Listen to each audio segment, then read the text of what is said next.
tarde es ¿qué implica morir con dignidad? Y como bajada, como subtítulo, miradas éticas sobre la eutanasia. Van a participar dos expositores. En primer lugar, María Marta Cunio, que es médica por la Universidad de Buenos Aires, es doctora en teología moral, con especialización en bioética en la Universidad Alfonsiniana de Roma, es docente de la Universidad Católica Argentina y coordinadora del Comité de Bioética Clínica del Hospital de Niños Ricardo Gutiérrez. Es además misionera redentorista. El otro expositor es Martín Diego Farrell, doctor en Derecho y en Ciencias Sociales por la Universidad de Buenos Aires, profesor emérito en la Facultad de Derecho de la misma universidad, profesor principal de cátedra en la Universidad de San Andrés, premio Conex de Platino en Ética. Y va a moderar esta conversación Diego Botana, que es doctor en Derecho, es vicedirector de la revista Criterio, es presidente de la Fundación, así que, y es uno de los editorialistas de la revista. Así que los dejo con ellos. Diego, la palabra es tuya. Muchas gracias, José María, y muy buenas tardes y bienvenidos a todos. Es un placer tenerlos acá, y también es un placer tener a María Marta Cunio y a Martín Farrell como panelistas en este tema, que es un tema que tiene su complejidad, y quería empezar esta conversación preguntándole a las dos y dándole primero la palabra a María Marta, para que primero intentemos definir de qué estamos hablando. Hay varias palabras que surgen siempre en este tipo de temas. Aparece la muerte digna, aparece la eutanasia, aparece la muerte asistida, aparecen también, que no está específicamente enfocado, pero aparece la idea de cuidado paliativo también. Entonces, lo que me gustaría como primera introducción es que cada uno nos dé su visión sobre de qué hablamos cuando hablamos de muerte digna y de eutanasia. Así que, María Marta, estás muteada, María Marta. Ahí está. Ahí. Un gusto estar acá, gracias por la invitación, un gusto compartir con el doctor Farrell un tema tan delicado, tan humano y tan urgente, ¿no? Me gustaría empezar con la palabra eutanasia, para después, al final, llegar a la temática de muerte digna. Eutanasia es aquella, ya tanto acción como omisión, algo que hago o dejo de hacer, que ya sea por sí misma o por la intención causa la muerte para aliviar un dolor. Si decimos que causa la muerte, hasta ahí nomás sería ya un homicidio, pero para aliviar un dolor. O sea, tiene una carga, diríamos, de compasión. Por eso también se llamó muerte por compasión. Y de ahí la palabra eutanatos, eutanasia, muerte dulce, ¿no? Y que a lo largo, diríamos, del inicio de lo que es la reflexión ética, después, si a lo mejor se da, me gustaría hacer un paneo de cómo esto se fue gestando. La palabra eutanasia, esta muerte dulce, muchas veces se ha ido, diríamos, como nomenclando según la intención, el hecho de que yo haga algo, de que retire. Entonces, eso dio origen a un vocabulario un poco más complejo, ¿no? Y diríamos, antes de pasar ese vocabulario complejo que me gustaría tocar porque está relacionado con las otras palabras que preguntaste, Diego, me gustaría decir también que al principio esta situación del suicidio asistido entra como una variable de la eutanasia, o sea, la eutanasia generalmente estaba adjudicada a personas que estaban en el final de la vida, o que por compasión, por dolor, en enfermedad terminal, que era necesario acelerar ese fin por la situación de la persona, mientras que el suicidio asistido puede ser que esté terminal o no. O sea, una persona que frente a un dolor insoportable, una enfermedad incurable, no necesariamente terminal, una enfermedad incurable, no necesariamente en agonía, por morir, pide que se termine con su vida, ¿no? Entonces, eutanasia, suicidio asistido. Solamente esto no lo quiero complicar, pero solamente para que veamos cómo se razonó y por qué está emparentado esto de la sedación paliativa, los cuidados paliativos, la limitación del esfuerzo terapéutico, ortotanasia también llamada, ¿no? La obstinación terapéutica, ¿por qué está emparentada con la eutanasia? Además de ser elementos que son del final de la vida, ¿no? Generalmente se decía que cuando uno hacía algo con intención, el agente, el que hacía la eutanasia, lo hacía con intención de que termine la vida para terminar un dolor, era la eutanasia directa, ¿no? Una eutanasia directa que se caracterizaba por ser activa, daba algo, ¿no?, que provocaba la eutanasia. Directa activa es la eutanasia clásica, eutanasia directa, ¿no? Pero también podía ser que uno indirectamente diera algo, no para matar, no para que se termine la vida, para eliminar el dolor, sino para eliminar el dolor nada más. Eso es lo que se llamó eutanasia activa indirecta. O sea que yo lo que hacía era dar algo para eliminar el dolor, pero no con la intención de terminar con la vida. Y eso a veces hacía que se acortara la vida. Eso es lo que se llamó eutanasia activa indirecta. Hoy le decimos sedación paliativa, que no es eutanasia propiamente dicha. No es eutanasia propiamente dicha. Pero sale al argumento, uno de los argumentos que más están pesando en este momento para una necesidad de legislación de la eutanasia, que es la muerte sin dolor, la muerte en paz. Morir en paz, morir sin dolor, que es la posibilidad que tiene la persona, llegada a un punto de la evolución de su enfermedad, en que el dolor ya es inmanejable. El síntoma del dolor se vuelve refractario, o sea que no responde al tratamiento común que se está habitualmente para ese dolor, ¿no? Entonces, los cuidados paliativos, que es esta rama de la medicina, esta especialización de la medicina que ha tomado fuerza en los últimos 30 años aproximadamente, también con el manejo del dolor, sale al encuentro para poder aplicar lo que se llama una sedación paliativa, que es precisamente calmar ese dolor a través de un manejo de dosis de medicamentos, de drogas, generalmente derivados de la morfina, que tienen la característica de calmar el dolor, pero también de bajar la conciencia, ¿no?, de dormirte.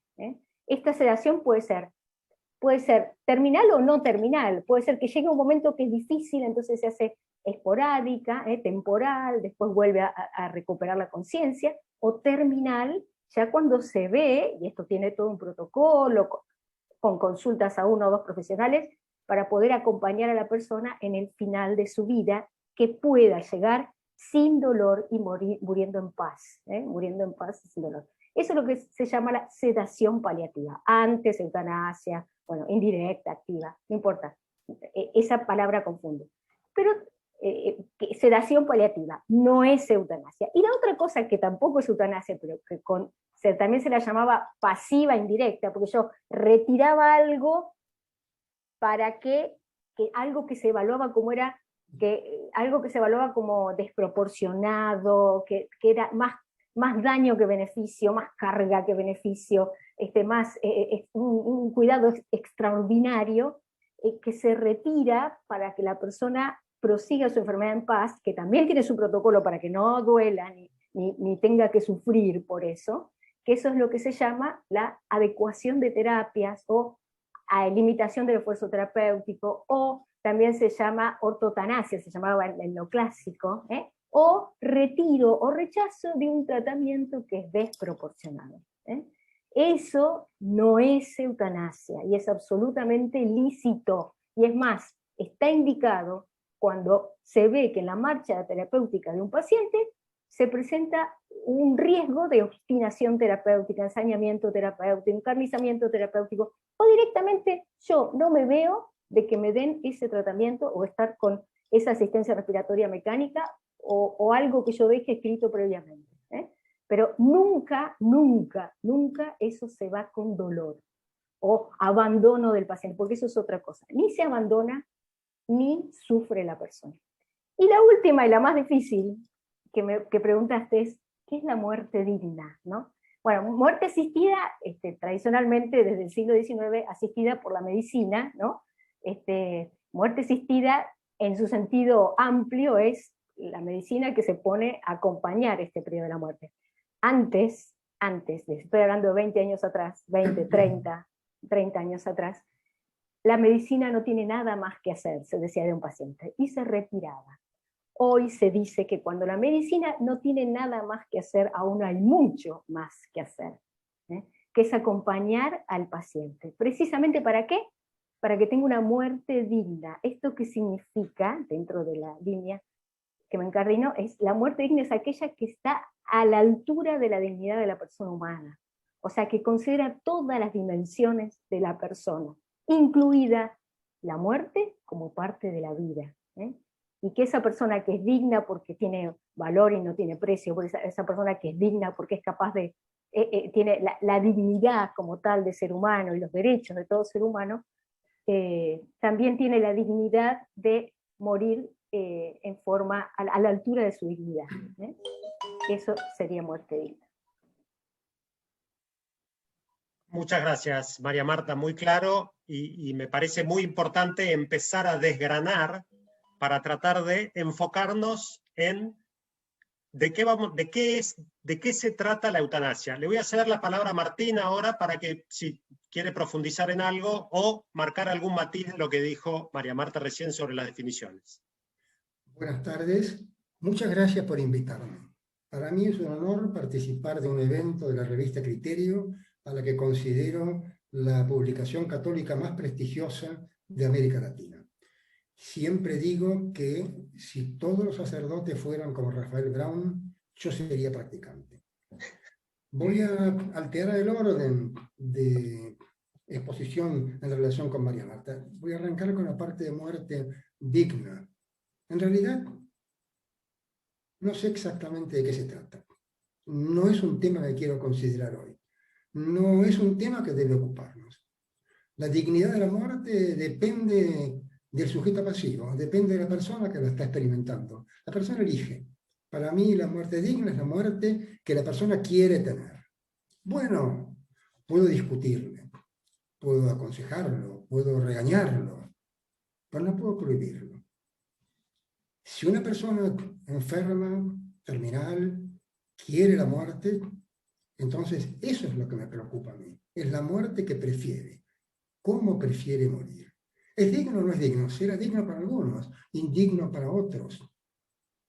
No es cuestión de la legislación. La legislación no tiene que preocuparse por la dignidad. La legislación tiene que preocuparse por respetar la autonomía del paciente. Es la muerte elegida lo que me interesa. La dignidad es una cuestión que depende de las opiniones de la persona que la están mirando. Sí, pueden opinar, pero no pueden decidir. El que decide es el paciente. Entonces me interesa sí la eutanasia, que es la ayuda al suicidio, que lamentablemente nuestro Código Penal castiga con prisión de 1 a 4 años. La ayuda al suicidio de un paciente terminal o que tiene una incapacidad tipo cuadriplégica que le impide llevar una vida que él crea que merece ser vivida. Quiero completar lo que dijo sobre eutanasia María Marta, pero justamente falta el rasgo que para mí es más importante. Ella dijo, es para aliviar el dolor causa la muerte. Para aliviar el dolor causa la muerte con consentimiento, si no sería homicidio por piedad, no eutanasia. Yo no estoy a favor del homicidio por piedad, de ninguna manera. ¿Por qué? Pues no respeta la autonomía, pero falta el consentimiento. El consentimiento es la clave de la eutanasia, porque la autonomía es la clave del problema moral que la eutanasia plantea. Por supuesto que cuando estoy hablando de eutanasia estoy pensando en el derecho. Lo que me interesa a mí es que la situación jurídica actual de Argentina cambie. Ese es mi punto. Yo quiero un proyecto de ley que legalice la eutanasia activa. La eutanasia activa es la eutanasia que causa por acción la muerte del paciente, no la que retira el tratamiento médico y deja morir al paciente omitiendo. No, eso no me parece compasivo, salvo que el paciente lo pida. Si el paciente pide eutanasia activa, debemos darle eutanasia activa. ¿Por qué quiere que le practiquen la eutanasia activa? Porque quiere morir sin dolor. Bueno, ¿por qué quiere eso? Bueno, justamente los métodos razonables de suicidio que están al alcance de él son todos dolorosos, porque el paciente no quiere o no puede pegarse un tiro, hacerse el harakiri o tirarse del piso 12. Quiere una sobredosis de morfina que le causa muerte sin dolor. Tiene derecho a que le den una dosis de morfina que le permita morir sin dolor. ¿Qué quiere decir tiene derecho? Bueno, la Constitución argentina es una constitución liberal. El artículo 19 dice que las acciones privadas de los hombres están exentas de la autoridad de los magistrados. La eutanasia es una acción privada por excelencia. Tiene derecho el paciente a recibir la eutanasia activa. Sin embargo, yo preferiría que la eutanasia activa no fuera considerada y no fuera otorgada por un fallo judicial. Me parece que tiene más legitimidad, que tiene más aceptación social, que deja la cuestión terminada de un modo más definitivo, si es el Parlamento que se pronuncia. Así que lo que yo creo, y lo que me parece que quiero contribuir a que se logre, es un proyecto de ley que sea tratado por las cámaras y que legalice la eutanasia activa y la pasiva por default, si alguien la solicita. La activa es el tema que debemos considerar acá. La activa es la que pone fin a la vida sin sufrimiento. ¿Puede esta ley prosperar? Sí, creo que sí. ¿Consiste en matar al paciente? Bueno, María Marta distinguió entre la intención directa de matar y una especie de intención oblicua, que está pensando, obviamente, por la cabeza de todos ustedes pasó la palabra que pasó por mi cabeza, doble efecto, la doctrina del doble efecto. Está bien, no tengo problema. Es una doctrina filosóficamente interesante. Ustedes la van a encontrar, ustedes lo saben mejor que yo. El origen está en la Suma Teológica, cuando Tomás de Aquino analiza el tema de la legítima defensa. Es muy interesante, filosóficamente es muy rico. Lo he mirado y lo he mirado con provecho, lo he mirado fructíferamente. Para este caso no lo necesito. No me incomoda para nada, no me produce ningún reproche de conciencia. Que el médico mate al paciente que así lo solicita para ponerle fin a su dolor, mientras la conciencia del médico se lo permita. Respeto muchísimo la conciencia ajena y respeto muchísimo la objeción de conciencia en la eutanasia, y uno de mis problemas para cualquier proyecto de ley es reconocer específicamente el alcance de la objeción de conciencia de los médicos. Claro que lo comprendo. No todos piensan como yo, ni tienen que pensar como yo, y respeto a los que no piensan como yo. Pero no lo necesito para nada. No tengo el menor problema de conciencia en decir, lo está matando. ¿Pero por qué? ¿A pedido? ¿Y para qué? Para eliminar el dolor. No encuentro ningún problema moral en esto. Y entonces, si alguien me dice, bueno, pero podríamos tal vez considerarlo desde el punto de vista del doble efecto, si querés, sí, pero yo no lo preciso. No digo que la doctrina no sea rica, no es rica en este aspecto, no lo necesito en este aspecto, es inútil en este aspecto. ¿Qué quiero entonces? Quiero una ley que permita... Sí, estaba así. Perdón, quiero Martín. una ley que permita la eutanasia activa. Perfecto. No, te interrumpí, y disculpas, porque me parece que en las dos definiciones, parece que la riqueza es que quedó bien en claro dos miradas filosóficas distintas. Es decir, María Marta aclara sobre el final que ella se encardina sobre la idea de la dignidad de la persona, ¿no? Por otro lado, Martín deja con enorme claridad su visión desde el liberalismo de la autonomía. Y si uno mira, la distancia es chica. Pero en esa distancia, los dos me van a matar cuando yo digo que la distancia es chica. Pero no importa, porque María Marta aclara muy bien y distingue aquello que no es eutanasia, que es el cuidado paliativo, que es aquello cuando lo contrario del encarnizamiento terapéutico. Martín no parece interesarle demasiado eso y dice, miren, yo quiero una eutanasia activa, quiero que la persona en su autonomía sea quien resuelva cómo morir. Entonces, lo que me interesa en este segundo bloque es que María Marta, de alguna manera, y después Martín, nos digan cuál es esa visión ética que está detrás, que ya los dos la exteriorizaron, pero me gustaría que en 5 o 7 minutos profundicen la idea de María Marta de la dignidad de la persona y sus límites, y la idea de Martín de la autonomía liberal, es decir, Martín se está inscribiendo en el liberalismo de la autonomía con toda claridad. ¿Y cuáles son los límites de eso?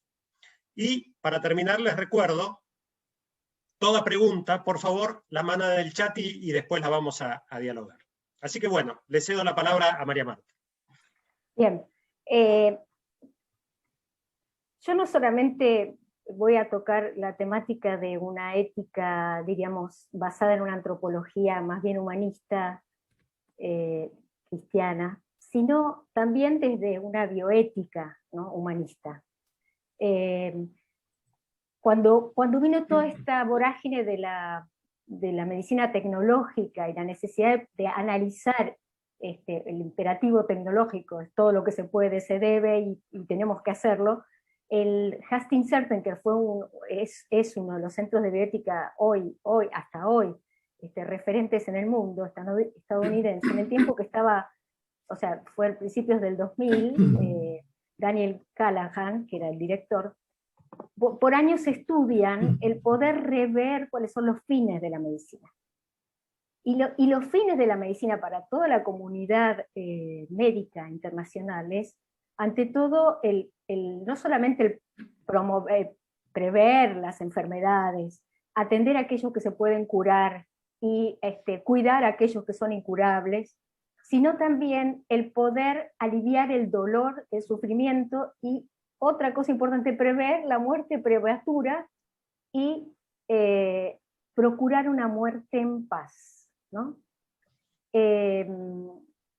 Estos fines de la medicina precisamente están pensados porque en un marco de la medicina tecnológica hoy es importante también tener los elementos como para poder decir basta en un momento respecto a las fuerzas de la tecnología y poder dejar que la muerte como tal entre a la vida de la persona como parte de lo humano, ¿no? Como parte de lo humano. Y precisamente eso que se ve de parte de la medicina, después en nuestro país, desde la ley de muerte digna, ¿no? Bueno, eso después podemos seguir hablando, pero básicamente también da las posibilidades para poder hacer esa muerte en paz, ¿no? En esa muerte en paz. Precisamente poniendo límite, tratando de que la persona tenga absoluta libertad para poder rechazar los tratamientos que considera como desproporcionados y poder morir sin dolor. Y desde la teología, sí, también, desde la teología cristiana, desde la antropología cristiana, el lugar que tiene la muerte, la hermana muerte en la vida de un ser humano, sea del credo que sea, ¿no? La posibilidad que tiene la persona de poder vivir su muerte, ¿no? Esto no quiere decir que se lo ponga a exigirle que sea un héroe, que sea un santo, que sea, no sé, que esté totalmente expuesto al dolor, al terrible sufrimiento del final de la vida. Nada que ver. Sino que tenga la capacidad de poder asumirlo hasta donde puede, ser cuidado por su entorno, por la medicina, su familia, diríamos, el donde él está, que pueda ser cuidado para que pueda vivirla sin dolor y en paz. Asumir la muerte como parte de la vida, ¿no? Y esto también, ahora sí, desde el punto de vista esto sí es de lo teológico, es la posibilidad de poder, lo que se llamó en la tradición cristiana el ars moriendi, ¿no? La capacidad de poder acompañar a la persona en su proceso de morir, ¿no? En esto hoy hay, no solo de cuidados paliativos, sino de lo que se llaman los hospices, los lugares donde las personas precisamente son acompañadas en este proceso de morir, para hacer de esta etapa una etapa de la vida totalmente humana. Todos queremos morir sin dolor, todos queremos morir en paz, ¿no? Yo creo que para esa situación, ¿no? Esa situación hace falta acompañar a la persona, educarse para eso, formarse para eso, incorporar culturalmente ese momento, ¿no? Y no creo que sea necesario una legislación de eutanasia. Muchísimas gracias, María Marta Martín. Aunque les parezca curioso, no me parece que la eutanasia enfrente problemas morales.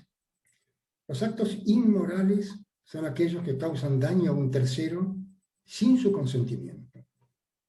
La eutanasia no lo hace. La eutanasia exige el consentimiento. Al contrario, la eutanasia se basa en un principio moral, que es respetar la autonomía y, por lo tanto, respetar la autonomía del paciente. Las personas que se oponen a la autonomía, hay muchas personas que se oponen a la autonomía, lo hacen usualmente invocando razones paternalistas. Bueno, vos querés esto, pero no es lo que más te conviene. Por lo tanto, no te lo vamos a dar. Actitud que es perfectamente razonable respecto, por ejemplo, de menores de edad o de incapaces, pero no respecto de adultos normales. Los adultos normales deciden su propia vida. Por otro lado, el paternalismo no se puede aplicar en el caso de la eutanasia.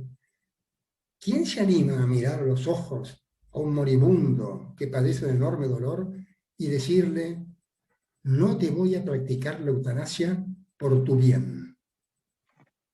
Nadie se anima a hacer semejante cosa. De manera que no solo la autonomía está a favor de la eutanasia, sino que el paternalismo no puede condenarla. Solamente podría condenarla el perfeccionismo.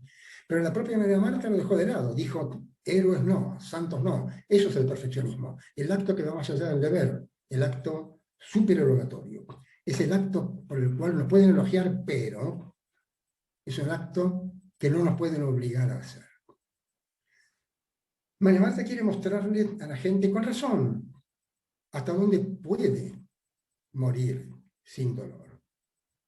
No me pongo nada de esto, no me pongo simplemente, porque no está prohibido ahora. Nadie quiere prohibirlo. Cuando aparezca la ley de eutanasia, todas estas conductas seguirán siendo permitidas. Yo quiero ampliar el menú de opciones, no quiero restringir ninguna. Solo que mi pregunta es distinta a la de María Marta. Yo no quiero que la persona sepa hasta dónde puede seguir con vida, sino que mi pregunta es, dígame, ¿hasta dónde quiere usted seguir con vida? Eso es lo que yo quiero respetar. ¿Por qué estamos debatiendo acá una cuestión que para mí moralmente siempre ha sido muy sencilla y muy clara? ¿Por qué todavía no hay una ley de eutanasia en Argentina? ¿Y por qué hay muy pocos países en el mundo que tienen una ley de eutanasia? Bueno, ustedes lo saben, ustedes deben ser suscriptores o lectores o visitantes asiduos de Criterio, por la posición de la Iglesia Católica. Básicamente es esto. Ahora, yo respeto la posición de la Iglesia Católica. Puede aconsejar, puede argumentar, puede convencer, puede misionar, pero no puede prohibir, no puede llevar su visión de la vida hacia la vida y la muerte de los no creyentes. Es muy bueno que el derecho pueda soportar el escrutinio de la moral. Pero no es bueno que el derecho deba soportar el escrutinio de la religión. Argentina no es una teocracia. Argentina es una democracia. Tenemos que entender que hay que separar de un modo muy claro el concepto de inmoralidad del concepto de pecado. Son dos cosas distintas. Ir a misa puede ser un pecado mortal. Digo puede porque cautelosamente, porque mis conocimientos teológicos son casi nulos. Pero no ir a misa no es una inmoralidad. Yo no voy a misa, puedo estar cometiendo un pecado, pero yo no soy un inmoral. Entendamos esto. porque es algo que me parece que nos ha confundido en los debates sobre la eutanasia y en los debates sobre muchas otras cuestiones. Utilizar anticonceptivos puede ser un pecado. Utilizar anticonceptivos no es inmoral. Ni mi esposa ni yo somos inmorales. Habremos cometido pecados, pero no cometimos un acto inmoral. Separemos estas dos cosas. La discusión sobre la eutanasia tiene que darse desde la perspectiva moral, que yo respeto y al cual trato de contribuir. Pero Argentina es un Estado laico. No tenemos que discutir las leyes desde la perspectiva religiosa. Tenemos que discutirlas desde la perspectiva moral. ¿Puedo contestar algo? Sí, por supuesto. Por supuesto. No, solamente no contestar, sino que me parece, yo estoy absolutamente de acuerdo con usted, doctor Farrell, con la temática de que esto es una discusión que está por encima que tiene que estar por encima de lo religioso, de lo cristiano, de la iglesia. Y también estoy totalmente de acuerdo que la Argentina es un país laico, ¿no? Que no tiene por qué, o sea, que tiene autonomía, ¿no? Autonomía en la formación de sus leyes, ¿no? Y yo también tengo un sueño, que salga una ley, y que es la ley el programa nacional de cuidados paliativos, ¿no?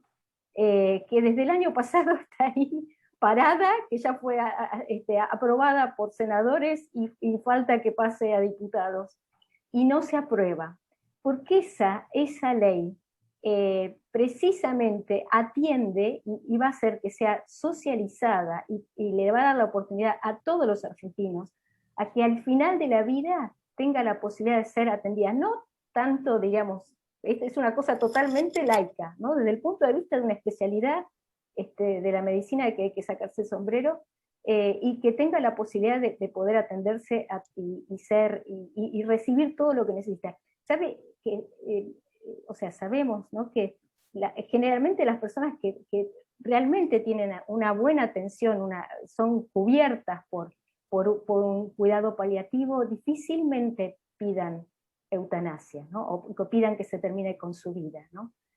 Precisamente para eso, para humanizar la medicina, está esa situación, ¿no? Esa posibilidad de los cuidados paliativos, ¿no? Por eso, y esto no directamente les cuento así, por ejemplo, en Estados Unidos, un caso, tenía que hacer un tratamiento de cuidados paliativos, no recuerdo el nombre, lamentablemente, y el Seguro Social no le cubría los cuidados paliativos, pero sí le cubría el suicidio asistido, porque en ciertos estados de Estados Unidos es ilegal la eutanasia, pero es legal el suicidio asistido, porque el médico no puede realizar eutanasia, pero sí puede, tiene la obligación de dar el SET, por ser el conocedor de la farmacopea, para que la persona misma, en su libertad, ejerza el suicidio asistido, ¿no? Bueno, el servicio no le cubrían los cuidados paliativos, porque los cuidados paliativos suponen, por supuesto, un costo, pero sí le cubría el suicidio asistido, ¿no? Entonces, esto también es una cosa que me parece que desde el punto de vista de la organización de una nación también tenemos que tener en cuenta, ¿no? Dos palabras. Sí, doctor. Nada más sí, que doctor. para decir que no son Estoy perdiendo el control de esto. Te voy a Sí, dejar parece contestar, que es Martín, peligroso. 2 minutos, después, 2 minutos. y después te callás la boca por un ratito. Sí, después me amordazo. No son dos proyectos contradictorios, son dos proyectos complementarios. Yo no tengo ningún problema, al contrario, apoyo cualquier ley de cuidados paliativos con una condición: que me prometan que no van a dejar de dictar la ley de eutanasia porque hay una ley de cuidados paliativos, que no la usen como excusa para no dictar la ley de eutanasia activa. Si no la van a usar como excusa, apoyo decidida y públicamente la ley de cuidados paliativos. No tengo ningún problema. Me parece positivo. Nada más. Bien. Gracias, Martín. Gracias, María Marta. Creo que las posiciones están muy claras. Martín, de alguna manera, insiste, ¿no?, en que acá tenemos una idea de autonomía, una idea que Martín valida constitucionalmente. Dice, hay una constitución liberal de la autonomía, con lo cual la eutanasia debería poder regularse. No quiero entrar si hay un derecho constitucional a la eutanasia o puede ser un derecho legal. No quiero entrar ahí, pero me parece que lo que me gustaría afinar un poquito, y además hay algunas preguntas que se refieren a esto, es específicamente sobre el consentimiento. Es decir, me gustaría profundizar sobre el consentimiento. Es decir, Martín dice con claridad, no hay impedimento moral para que alguien decida sobre su propia muerte. María Marta pareciera decir que no está del todo de acuerdo con que hay consentimiento, que el consentimiento,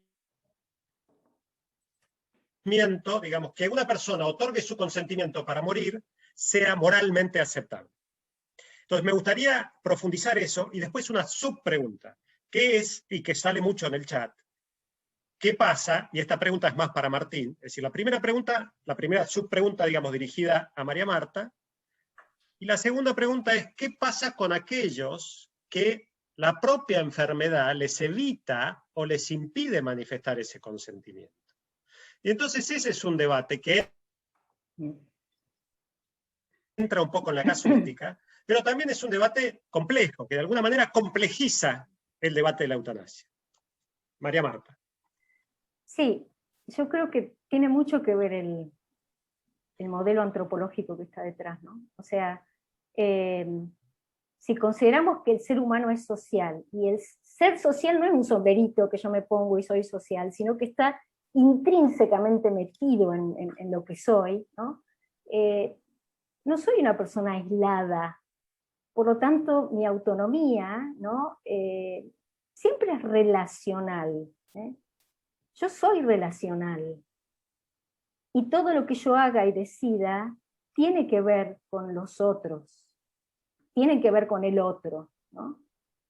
Más allá de que yo incorpore o no incorpore una trascendencia, ¿no?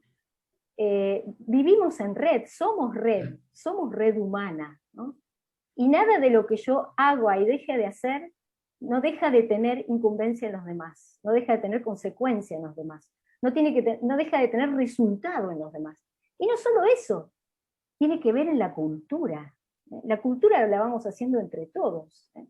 Cuando hay una ley, esa ley no solo permite a una persona hacer algo, sino que va creando cultura. Porque claro, algo que antes no se podía, ahora se puede.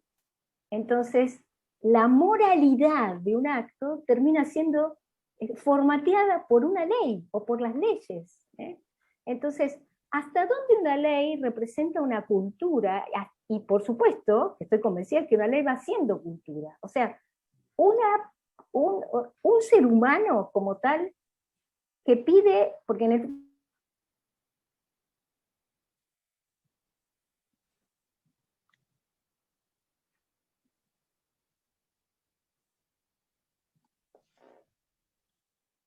que lo haga, tiene un derecho a que haya alguien que lo mate, y quiere un derecho de una ley que ponga a alguien para que lo mate. Ese es otro tema de la eutanasia. O sea, hay un pensador que dice, tantos años le tocó a la humanidad sacar la figura de verdugo, o por lo menos limitarla, y la vamos a volver a poner. ¿Quién lo va a hacer? ¿El médico? Estados Unidos ya tuvo su recurso, ¿no? El médico no lo puede hacer, porque va en contra de su juramento hipocrático y contra de la gente de salud, ¿no? Matar. No estudió para matar, estudió para sanar, para cuidar, para acompañar, para sacar el dolor, el sufrimiento. ¿Quién lo va a hacer? ¿No?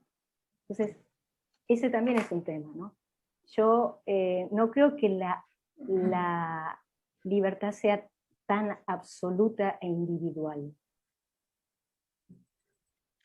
Eso me parece que ahí, gracias María Marta, muchas gracias. Me parece que ahí se ve con toda claridad las dos antropologías. Es decir, Martín está abogando por el liberalismo de autonomía.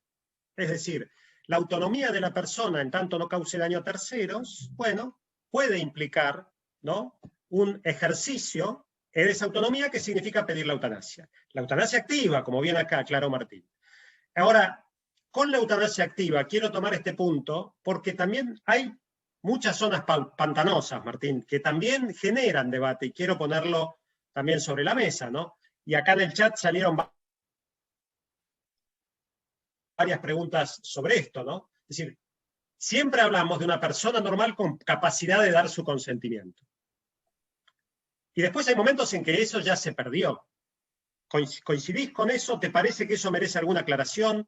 Sí, pero me parece que hay un punto previo, porque María Marta se preguntaba cuál era el límite de la libertad, cuál era el límite de la autonomía, teniendo en cuenta que vivimos en una sociedad. Bueno, el límite es muy claro, el daño a terceros. Cuando hay un daño a terceros no hay autonomía. Yo no tengo autonomía para dañar a terceros sin su consentimiento. Eso no lo tengo. El límite de la autonomía es clarísimo.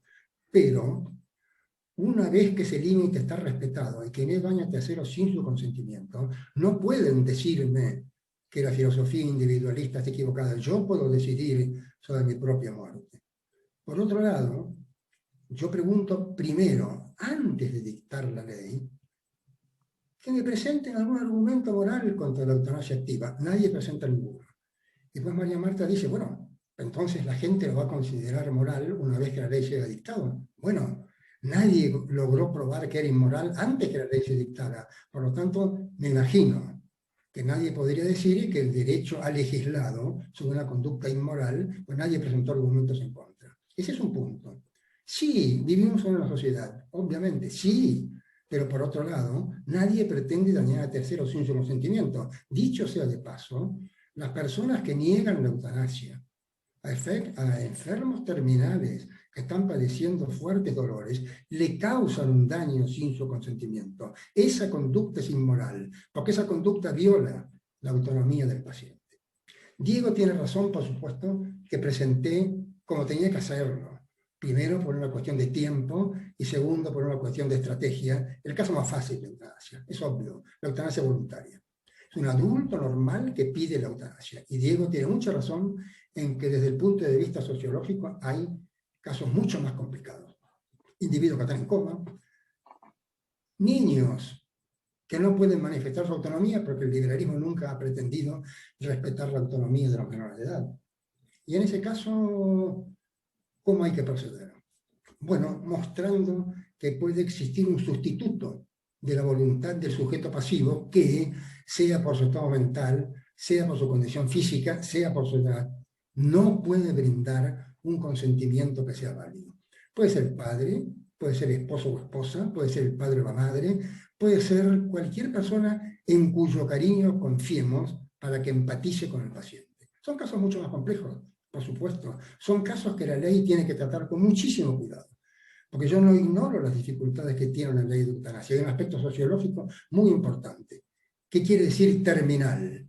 ¿Cuántos médicos hacen falta para decir que sea terminal? ¿Uno solo? No, no lo creo. Por lo menos más de uno. Consentimiento, ¿qué quiere decir consentimiento válido? ¿Tiene que tener un psicólogo? Obviamente. Uno solo, tal vez más de uno.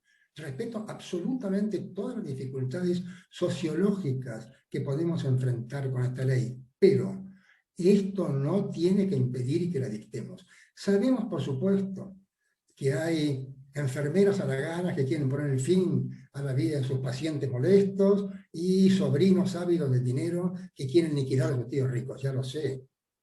Este es el mundo real. La ley se dicta para el mundo real, pero que estos problemas sociológicos no nos hagan olvidar la deuda moral que tenemos para terminar de legislar la eutanasia activa.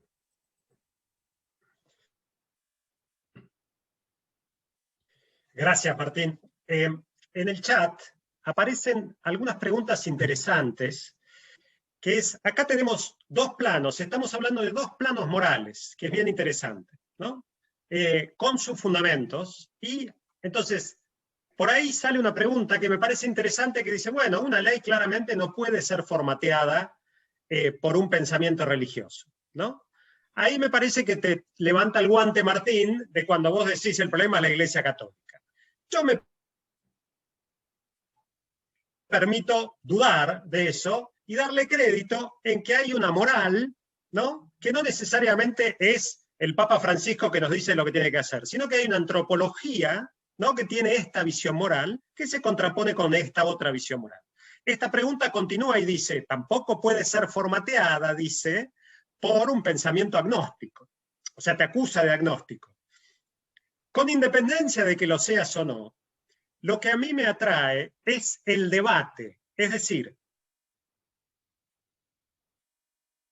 yo estoy de acuerdo con eso. Estamos debatiendo sobre distintas visiones morales y, por supuesto, como dijo María Marta, como dice Martín, no hay un Estado ni que sea laico ni que sea católico. Es decir, hay un Estado laico, pero no es que es un Estado agnóstico. La pregunta interesante que yo me quiero hacer, y se las traslado a ustedes, es la siguiente. La circunstancia de que yo legisle, por ejemplo, para la eutanasia, puede tener implicancias morales para quien no ven la bondad de ese camino moral. Pero no significa que no pueda convivirse con eso. ¿Me explico lo que quiero decir? Es decir, que es un poco lo que pasó con el aborto, ¿no? Entonces, se legisló el aborto, y bueno, se legisló el aborto porque yo tengo un sistema procedimental democrático que legisló de esa manera. Entonces, la pregunta es, ¿pueden convivir distintas visiones morales? Y quiero profundizar un poco más y ir más allá y decir, ahora, no es que hay una visión moral que debe prevalecer, y esta es la pregunta primero para Martín y después para María Marta, porque Martín me puede decir, no, mira, hay un derecho constitucional a la eutanasia. Entonces ahí ya es otra cosa. Pero ¿me explico a dónde va la pregunta? Sí. Primero, una respuesta marginal. No soy agnóstico, soy creyente. Ya lo sé, por eso te hice ese comentario. No voy a discutir ahora en qué creo, porque es demasiado complicado y yo creo que podría producirle un colapso a Diego y a la gran mayoría de los presentes. Yo soy creyente. Segundo, yo creo que las leyes deben ser formateadas por la moral, pero no por la religión. ¿Cuál es la diferencia entre moral y religión? Muy sencillo. La religión es un problema de dogma, es un problema de fe. La moral es un problema de argumentos, es un problema de razones. En religión, o crees o no crees. Punto. No hay pruebas, y los argumentos ni en ningún momento son decisivos. Ustedes tienen que recitar el credo, les guste o no les guste. Si no recitan el credo, no son católicos practicantes. Yo no podría recitar el credo completo, lo reconozco. En la moral necesitan buenos argumentos. ¿Cuál es la mejor moral? La que tiene mejores razones, la que da mejores argumentos. No busca la fe, no busca la creencia sin pruebas. Busca argumentar, busca razonar. Eso es lo que debe formatear las leyes. No la moral agnóstica, cualquier moral, cualquier principio basado en un buen argumento. Ese es un principio moral. Diego dice que puede distinguir entre la moral católica y la religión católica. Si lo dice, le creo. Me parece muy difícil que no se mezclen elementos religiosos en la moral cristiana, en la moral que se llama moral cristiana. Desde el siglo XVIII, entendámoslo, la moral es laica. A partir de Kant no cabe duda, la moral es laica. La moral como disciplina es laica. Una cosa es la moral y otra cosa distinta es la teología. Un curso de ética no es un curso de religión. Hace 3 siglos que hemos aprendido eso. Eso es lo que debe formatear las leyes, no la religión. Ahora, ¿qué es lo que impide el tratamiento de algunas leyes? La religión. Sin duda. No me preocupa. Por supuesto, la mayoría de ustedes no van a coincidir conmigo. Les rindo el homenaje de decirles la verdad, exactamente lo que yo pienso. No soy populista, no estoy buscando votos. Posiblemente ustedes no quieran votar por el proyecto de ley que yo voy a defender. Pero les digo sinceramente, el problema es la religión, como lo fue en el caso del divorcio, que de todos modos pudo convertirse en ley. Como lo fue en el caso de la interrupción legal del embarazo, que de todos modos pudo convertirse en ley. Como inexplicablemente lo es en el caso de la eutanasia, que espero que se convierta en ley. Gracias, Martín. Absolutamente de acuerdo en una cosa. Perdón. No, Diego, decí. ¿En cuál? No, en que las leyes no tienen que estar formateadas por No. cosas que no sean argumentos y razones. La teología son argumentos y razones. Yo puedo estar religado a través de una religión y tener dogmas, algunos dogmas. Ustedes, hay mucho menos dogmas de los que se... Los cristianos somos mucho más dogmáticos de los dogmas que tiene la teología católica o la religión católica. Pero yo también creo que las leyes tienen que ser formateadas por argumentos y razones. Y precisamente la teología es el conjunto de argumentos y razones para poder decirle lo que creo. Pero argumentos y razones son racionales. La teología moral es racional, es una sistematización racional de lo que veo, de lo que creo, de lo que voy viendo, lo que creo que humaniza al ser humano. Nada más que una búsqueda de humanización a través de razones y argumentos. En ese sentido, ¿no? Por eso, en eso estoy totalmente de acuerdo. Lo que no estoy de acuerdo es que, que la teología sea dogmas solamente, ¿no? O sea, hay unos dogmas en los cuales creemos, pero no eso, y especialmente los que están en el ámbito de lo moral. En lo moral vamos buscando, y la moral va creciendo. Y el mismo Jesús dijo, el Espíritu Santo que les dejo los guiará a la verdad completa, que decir que todavía no la tenemos a la verdad completa, la tendremos que ir descubriendo. Y si vamos buscando, posicionándonos respecto a situaciones como por ejemplo una ley del aborto, es porque hay ciertas convicciones que no solamente pasan por la religión, sino que pasan también por lo humano, por el valor de lo humano y por el descubrimiento del valor de lo humano, es que nos posicionamos frente a diferentes leyes.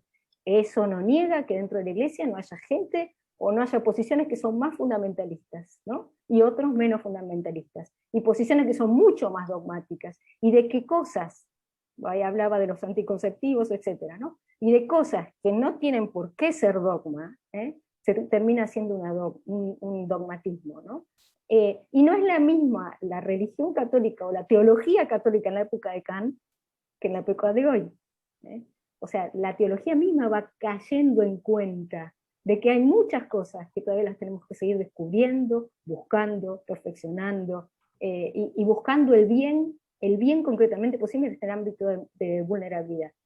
Este papado es un papado donde está poniendo el acento en algunas otras cosas que no son precisamente el dogmatismo, sino el poder discernir frente a principios que tengo, pero también frente a realidades y realidades humanas, cuál es el bien concretamente posible, ¿no? Entonces, eso es tratar de salir de un dogmatismo, ¿no? Y poder realmente, bueno, aplicar aquellas cosas que veo que son de lo humano más que de lo religioso. Hay muchas cosas en que coincidimos las religiones, ¿no? Entonces, ¿eso por qué será? ¿No? O sea, yo creo que pasa porque hay un elemento que va más allá de lo dogmático religioso, ¿no? Bueno, perdón, Diego, vos querías decir algo. Una sola cosa. María Marta dice que la religión tiene argumentos, la religión tiene razones, la religión es racional. Tiene algunos dogmas. Bueno, ese es el punto. Tiene algunos dogmas. Y esos dogmas no tienen nada que ver con el razonamiento moral. Supongo, y lo menciono porque lo mencionó María Marta, supongo que no querrá convencerme de que el Espíritu Santo es un concepto moral. Y lo mencionó. Si menciona al Espíritu Santo no está hablando de moral. Concedamos esto. Y esto es lo que yo quiero realmente mantener alejado de la discusión de la eutanasia. La opinión respecto del Espíritu Santo no tiene nada que ver con la legislación argentina. Ese es mi punto. Sí, no me refería a eso. Decía en el ámbito de lo religioso puro, no es que está todo determinado, sino que vamos buscando la verdad. Y tenemos hasta un envío de seguir buscando, ¿no? Está claro, perdón. Voy a tratar de reconducir porque estos debates, que están muy buenos, pueden dar lugar a un seminario de 10 encuentros, más o menos, me parece. Pero quiero reconducirlo un poco, y ya que Martín nos trae, ¿no? Nos trae a los católicos y nos echa la culpa de bastantes cosas, y está muy bien, nos hacemos cargo de eso. Lo que me gustaría preguntarle a María Marta, y ya para ir cerrando, porque hace una hora que estamos debatiendo, pero me gustaría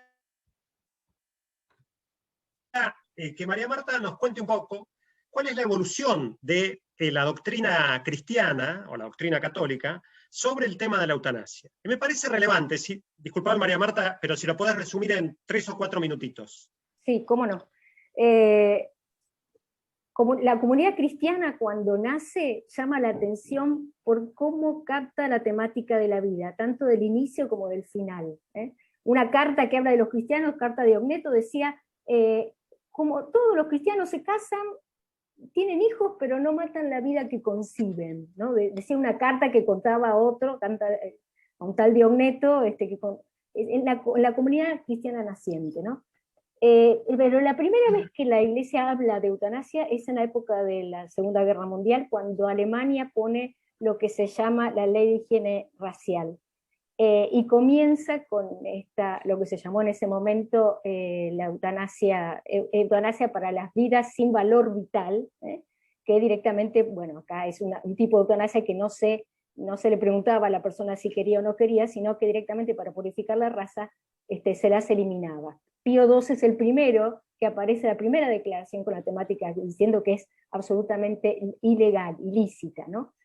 En el año 80, frente a la temática de la eutanasia como la conocemos hoy, sale una manifestación magisterial, magisterio oficial católico, que es lo que se llama la Declaración de la Eutanasia, donde no solo va a enmarcar moralmente la temática de la eutanasia, sino que va a incorporar el tema de la sedación final, el tema de los calmantes, se decía en aquella época, año 80, hace 41 años, el tema de los calmantes, la licitud, el tema de no tener que sufrir al final de la vida por sufrir, el tema de no pedir heroísmo en la vida de los cristianos. Eso está bien delimitado ya en el año 80 en un documento de la Congregación para la Doctrina de la Fe.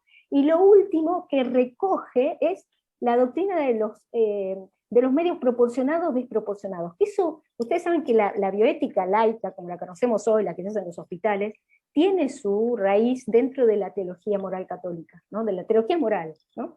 Y católica y luterana también, ¿no?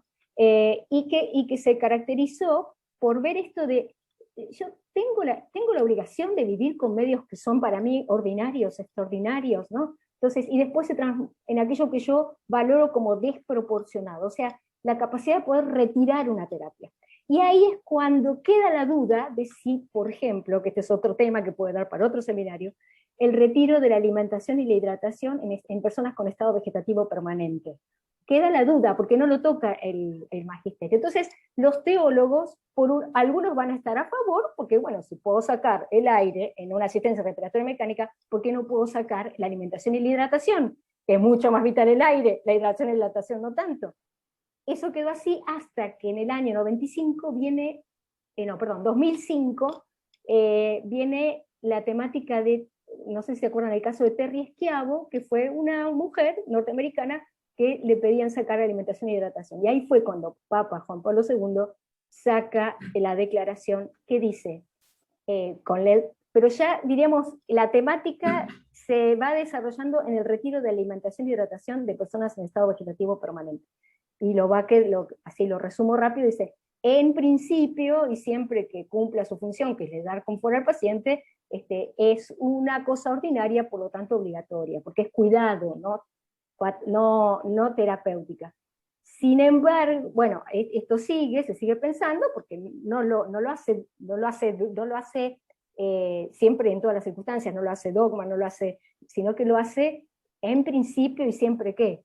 Y esto después, ahora, el año pasado, cuando pasó lo de España, con la eutanasia, España, Portugal, y los proyectos que se vienen presentando, sale la otra, que es la otra manifestación de la Congregación para la Doctrina de la Fe, que se llama Samaritanus Bonus, que ahí vuelve a tocar este tema, otra vez, reafirma lo de la eutanasia, y abajo sigue con la temática de hidratación, retiro de alimentación y hidratación de estados vegetativos permanentes, y ponen que precisamente que puede llegar a ser desproporcionado. O sea que prima facie es obligatorio, pero puede ser desproporcionado. En ese caso se retira y es una adecuación de terapias lícita y normal. Muchísimas gracias, María Marta. Y me gustaría también, para terminar, que Martín, digo, ya que María Marta nos dio la evolución de lo que es la doctrina cristiana, me gustaría que Martín, porque es una pregunta que surgió, que en 3 palabras también, en 3 o 4 minutos, que nos hable del daño a terceros. Porque, obviamente, la razón moral de Martín para la eutanasia justamente es que no causa daño a terceros. Esa es la justificación, corregime Martín si me equivoco, es la justificación moral de la eutanasia es que no causa daño a terceros. Ahí, terceros es fácil de definir, me parece.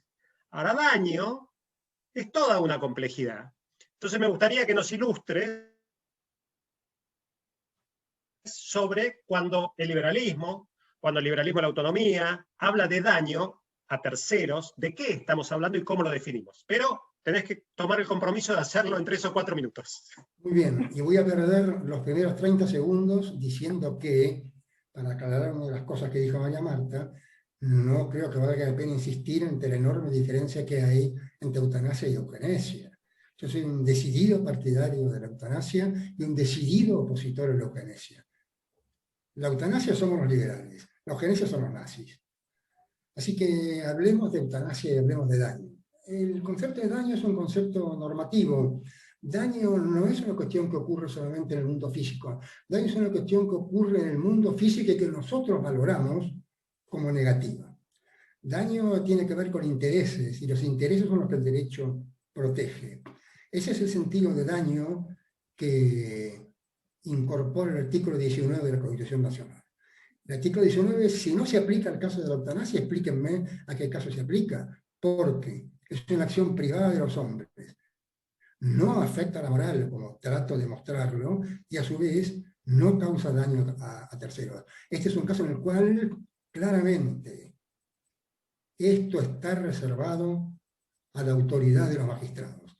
Y ya que estoy hablando en la revista Criterio, citemos el artículo 19 completo. Esto está reservado a Dios, pero exento de la autoridad de los magistrados. Quédense contentos ustedes con la reserva a Dios, pero concédanme a mí que queda exenta de la autoridad de los magistrados. Yo creo que ha llegado el momento, es hora de remediar una grave injusticia. Yo creo que es hora de que el Parlamento actúe y es hora de que tengamos una ley de eutanasia activa. Bueno, muchísimas gracias. Ya nos pasamos de la hora. Estas reuniones nosotros las queremos hacer de 1 hora para que justamente sabemos que el Zoom, la atención del Zoom más de 1 hora es difícil de mantener. El chat estuvo muy activo. Traté dentro de todo de ir recorriendo todas las preguntas y todos los comentarios que fueron haciendo todos los participantes. Quisiera darles 2 minutos a cada uno de cierre, a cada uno, empezamos por María Marta, Martín, y terminamos con Martín, 2 minutitos, de que hagan un pequeño cierre de este debate.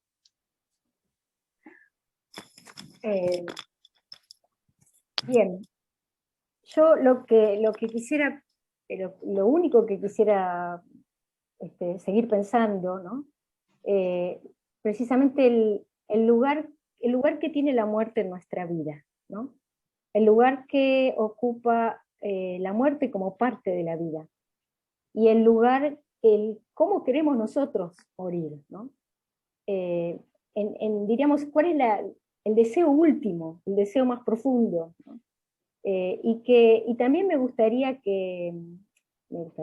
pero bueno, el deseo de que las leyes, ¿no?, nos representen en eso también, ¿no?, a los ciudadanos, ¿no? Cómo quisiéramos morir, y si realmente lo que queremos es eso, o precisamente el querer morir sin dolor, el querer morir en paz, el querer morir con mis seres queridos, el querer morir rodeado de los que amo, ¿no? Y el poder institucionalizar, ¿no?, una forma de morir plenamente humana, que asuma todo lo humano, ¿no?, que asuma todas las dimensiones de lo humano. Eso es lo que deseo para mí y es lo que deseo para todos. Martín, muchas gracias, María Marta. En el siglo XVI, el mundo estaba enfermo con guerras religiosas. Millones de muertes costaron las guerras religiosas francesas a las que puso fin el edicto de Nantes. En el siglo XVII el mundo estaba enfermo por las guerras religiosas alemanas a las que puso fin la paz de Westfalia. Tímidamente comenzó a avanzar el liberalismo, primero con la libertad de pensamiento, después con la libertad de expresión, primero Hobbes, después Spinoza, después con la libertad de culto. Al final del siglo XVII, ya Locke comenzó a utilizar una palabra liberal, la palabra tolerancia. Y en el siglo XIX, el liberalismo encontró su formación definitiva en el libro de Mill sobre la libertad, y los seres humanos fueron considerados capaces de diseñar sus propios planes de vida. Siempre que no dañaron a terceros sin su consentimiento, los individuos diseñan sus propios planes de vida. Que esos planes de vida contemplen también la forma de la propia muerte. Eso es lo que yo estoy postulando acá. Muchas gracias. Muy bien. Bueno, no tengo más que agradecerles enormemente a María Marta y a Martín por haberse prestado a este diálogo. A mí, por lo menos, me enriqueció enormemente. Y no quiero dejar de agradecerles porque me parece muy valioso que podamos intercambiar ideas de esta manera. También les quiero agradecer a todos los que estuvieron conectados, a todas las preguntas, a toda la actividad que hubo en el chat. Y bueno, y si hay nueva reunión, se los haremos saber para que participen. Nuevamente, Martín, muchísimas gracias. María Marta, muchísimas gracias. Y muchas gracias a todos por participar.